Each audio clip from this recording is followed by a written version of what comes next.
चन्द्रघण्टे पुष्माण्डेति चतुर्थकम् पुष्पाण्डेति चतुर्थकम्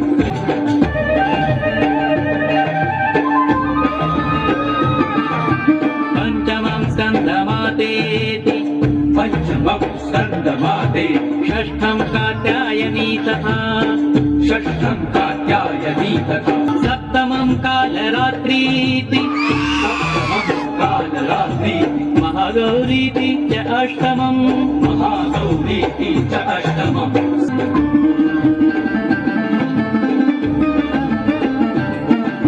नवमं सिद्धिदात्री च नवमं सिद्धिदात्री नवदुर्गा प्रकीर्तिताः नवदुर्गा प्रकीर्तिता